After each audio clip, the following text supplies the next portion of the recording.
Good morning class. यह जो पाठ है यह बहुत ही ज़्यादा आपके लिए इम्पॉर्टेंट है।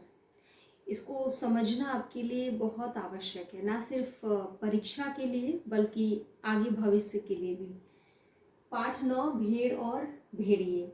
हरिशंकर परसाई जी की लिखी जो व्यंग विधा है उसका एक बहुत ही बेहतरीन नमूना है यह कहानी भेड़ और भेड़िए। अब जैसा कि आप देख सकते हैं ब्लैक इस वाइट बोर्ड में, ये भेड़ का प्रतीक है और यह भेड़िए का प्रतीक है। भेड़ जो थे वो जंगल में, सबसे पहले तो हम लोग कहानी को बिल्कुल शुरुआत से शुरुआत करते हैं। एक बार जंगल के जानवरों के मन में ऐसा विचार आया कि हम लोग अब सभ्यता के उस स्तर तक पहुंच गए हैं कि अब हमें प्रजातांत्रिक व्यवस्था अपना लेनी चाहिए। प्रजातांत्रिक या लोकतांत्रिक मतलब कि जहाँ पर बहुमत का राज हो, बहुमत यानी कि अधिक संख्या में जो लोग हैं उनकी मनमानी चले, यानी कि नीति का निर्धारण हो, रूल रेगुलेशन हो, नियम कानून हो और उसके अनुसार जंगल में राज चले। आप लोगों ने सुना होगा यह बहुत ही प्रचलित मुहावरा है, जंगल जंगल राज, जंगल राज मतलब कि जंगल की तरह कानून, जहाँ पे कोई कानून नहीं होता है। जंगल का सिर्फ एक कानून होता है कि बलवान कमजोर को मारेगा, सताएगा, है ना। तो आप लोगों ने ये मुहावरा जो है प्रचलित यह सब सुना होगा, जंगल राज। तो आइए देखते हैं, ये जो भेड़ है इनका क्या था, बहुमत, यानी कि ये अधिक संख्या में थे। जब ये बहुमत में है तो ये अल्पमत में है ना।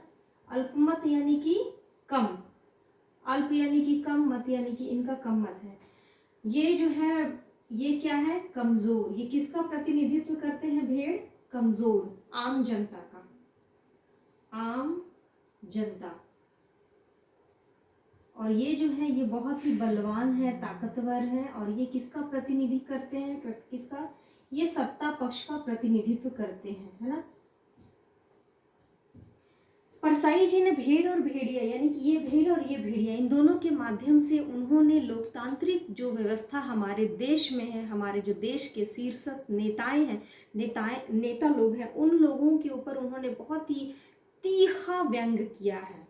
आइए कहानी को हम लोग साथ लेकर के आगे बढ़ रहे हैं कि जब ऐसी व्यवस्था आ गई, जब ऐसी व्यवस्था की सोच आ गई जंगल में, चारों तरफ जो है लोग बातें करने लगे, जंगल के जानवर बातें करने लगे, तो भेड़िए बड़े उदास हो गए। उन्हें लगा कि अब तो 90% यानी कि 100 में से जो है 90 लोग जो हैं वह क्या है, भेड़ है। और भेड़िए जो है वह कितने हैं, 10% है ना। तो इनका राज जाएगा, ऑफ कोर्स जाएगा, इनका राज चला जाएगा और भेड़ जो है वो राजा बन जाएंगे। तो उनको लगा कि वो अपना जो पहला कानून है वह बनवाएंगे कि कोई भी भेड़िया किसी भेड़ को नहीं मारेगा। और यही बात सत्य भी थी। इधर भेड़ जो थे वो बड़े खुश थे। उन्हें लग रहा था कि जब हम सत्ता में आ जाएंगे, जब हमारा प्रतिनिधि जो है वह जाएगा, तो हम लोग कानून बनवाएंगे कि कोई भी जीवधारी किसी दूसरे जीवधारी को नहीं सताएगा, जियो और जीने दो का माहौल हो जाएगा। तो भेड़िए जो थे उसमें से एक, और हर भेड़िया जो था ना, भेड़िए चूंकि संख्या में कम थे और हर भेड़िया जो है उसके आसपास 2-4 सियार साथ में चलते थे। तो ये जो सियार हैं ये जो शिकार करके खाते थे, उसके बाद जो जानवर का जो मांस वगैरह जो रह जाता था उसको सियार बचा खुचा मांस को खा लेते थे। और बिना मतलब की चापलूसी, दांत निपोरना, आपकी पुस्तक में यह शब्द है दांत निपोरना, है ना, यह मुहावरा है। तो बिना मतलब दांत निपोरता यानी कि बेवजह हंसते रहते थे और इनके हाँ में हाँ मिलाते रहते थे। तो ऐसे ही एक सियार ने कहा कि क्या बात है महाराज, आप बहुत चिंतित हैं। तो भेड़िए ने कहा कि क्या तुम्हें सच में नहीं पता। तो सियार ने कहा, हम का जाने माई बाप, हमारे तो आप ही राजा हैं, आप जैसा बोलेंगे वही होगा।